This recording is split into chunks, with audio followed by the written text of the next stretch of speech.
राज्यभर आज टीईटी परीक्षा होत असून नाशिकमध्ये देखील 2 सत्रांमध्ये टीईटी परीक्षा पार पडणार आहे। पहिल्यांदाच टीईटी परीक्षेमध्ये बायोमेट्रिक पद्धतीचा वापर केला जातोय।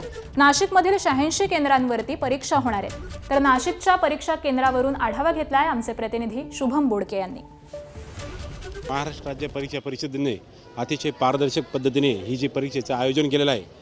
सर्वात महत्त्वाचं म्हणजे विशेष AI टेक्नॉलॉजीने बायोमेट्रिक असो, स्कॅनिंग असो, या सगळ्या सुविधांचा वापर केल्याने इथं जो गैरप्रकार होणार होता किंवा होऊ शकत होता तर त्यालावर निर्बंध घालण्याकरता सगळ्यात प्रभावी यंत्रणा महाराष्ट्र राज्य परीक्षा परिषद शिक्षण मंत्रालय यांनी सगळ्यांनी राबवली। त्याबद्दल सर्व विद्यार्थी वर्गांमध्ये अतिशय उत्साह आहे, जेणेकरून जो काही कॅलिबर विद्यार्थी खऱ्या अर्थाने तो उत्तीर्ण होऊन टीईटी क्वालिफाईड किंवा क्वालिटी शिक्षक म्हणतो तो आपल्याला दिसणार आहे। याच्यातून बायोमेट्रिकमुळे काय होतं की एकदम क्लिअरिटी आणि जी परीक्षा व्हायला पाहिजे चांगल्या विद्यार्थ्यांसाठी ही खूप महत्त्वाची परीक्षेची म्हणजे बायोमेट्रिक पद्धत आहे।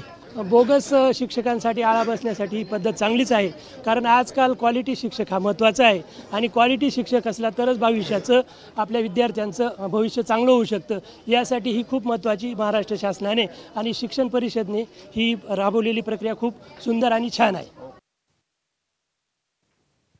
राज्यभर टीईटी परीक्षा होत आहे आणि या अनुषंगाने नाशिकमधल्या देखील परीक्षा केंद्रांवर आपण बघतो या ठिकाणी परीक्षा देण्यासाठी जे शिक्षक आहेत ते आता या ठिकाणी दाखल झालेले आहेत। एकूण जर बघितलं तर नाशिकच्या बिटको बॉय स्कूल या ठिकाणी हे सगळ्या शिक्षकांचं बायोमेट्रिक केलं जात आहे। आपण जर पाहिलं तर जवळपास 86 केंद्रांवर 32,031 उमेदवार हे आज 2 सत्रामध्ये टीईटी परीक्षा देणार आहेत आणि या ठिकाणी जर बघितलं तर या टीईटी परीक्षेसाठी पहिल्यांदाच बायोमेट्रिक केलं जात आहे आणि बायोमेट्रिकच्या माध्यमातून या ठिकाणी या शिक्षकांना परीक्षा कक्षापर्यंत जो आहे तो प्रवेश दिला जातोय।